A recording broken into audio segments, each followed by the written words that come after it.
Hi, welcome to Enrich Investments. In this installment, we're going to talk about file folder divisions and what the usefulness of them are and the divisions that we would recommend in your pursuit of investing in commercial real estate.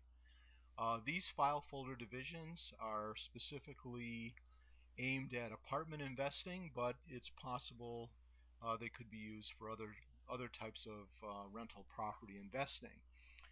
We're going to quickly look down the list. The red um, fields represent the main folder divisions that you're going to put into a 2 or 3 ring notebook of considerable size, because as you begin to perform due diligence and acquire information about the property or properties you're interested in, you're going to need room in your folder to put the information.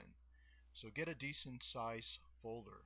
So before I go on, let's take a look at the other divisions, and then we'll talk about each of the divisions separately and why they're important and how you're going to use them. And what I remember now what I wanted to say earlier. You're going to create one of these for every property you look at. You don't want to lump in all the properties into one file folder. So if you're examining 3 candidates for purchase, you want to have 3 different notebooks, and you want to duplicate these file folder divisions in each of the notebooks. So let's go ahead then and take a look at what we have here. Your main divisions are going to be contact list, correspondence, which will be letters, faxes, and emails.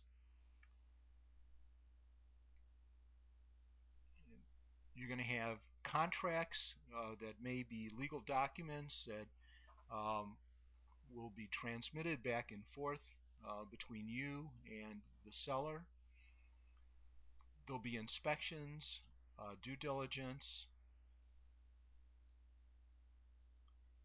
checklists for things that you want to accomplish, escrow, loan applications, entity formation, and expenses. So now let's go back to the top and we'll talk a little bit about each one.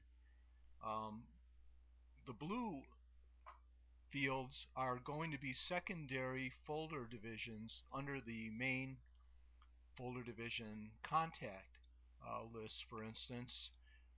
So you would have a folder division for each one of the blue items under contact list separately, so that it'll make it much more easier and facilitate your contacting any of these parties that may be related to your real estate acquisition. For instance, banks or escrow officers or handymen or lawyers.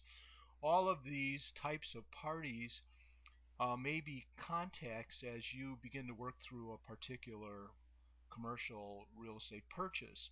And this is not meant to be an exhaustive list, so you may add to it from time to time, and you may even want to change the colors of the blue folders to other colors to make them easier to identify. These are the ones that I've used that have worked well for me. Going down to correspondence, again, there's blue subfolder divisions for realtors, property managers, banks, and mortgage brokers. Uh, the other items that are put in beneath those refer to specific letters that we've created that we will make available to you, that you can use to obtain information from these different parties. They will be excellent examples and help you navigate your first purchase. Other parties that will come under the correspondence, letters, faxes, and emails would be property inspectors, handymen, lawyers, escrow officers, surveyors, vendors, possibly Section 8 housing authorities. And again, this isn't an exhaustive list, and you may wish to add to it. This is for the purpose of producing hard copies. We've also created these same lists on computer, and that will also be available, and we'll be showing you that later. And so you can write us or email us, and we'll be happy to send you this folder, which you can use to put into an Avery labeling system for your file folders as well as for your desktop folders that will hold the same information. We recommend getting a scanner and scanning all hard copy documents and keeping them in the file divisions on your computer.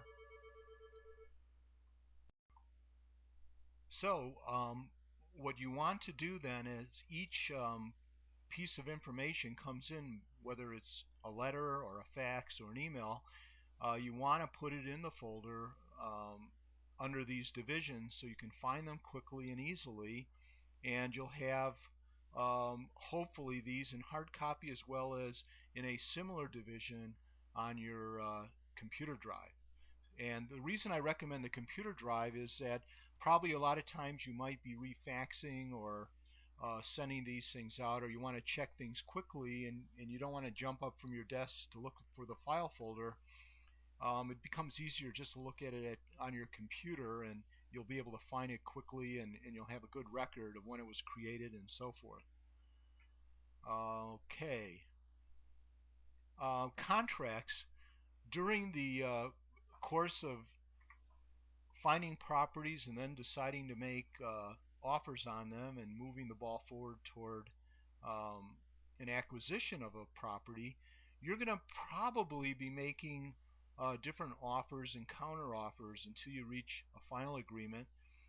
And so some of these divisions I think will be helpful to you.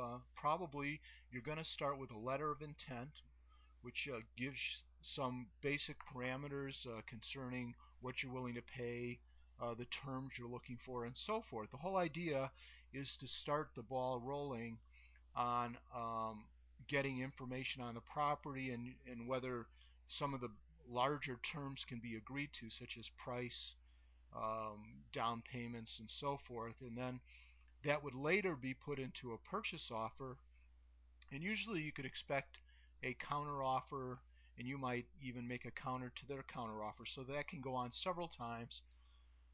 There might even be amendments, and then finally, if everyone's in agreement, there'll be a final agreement.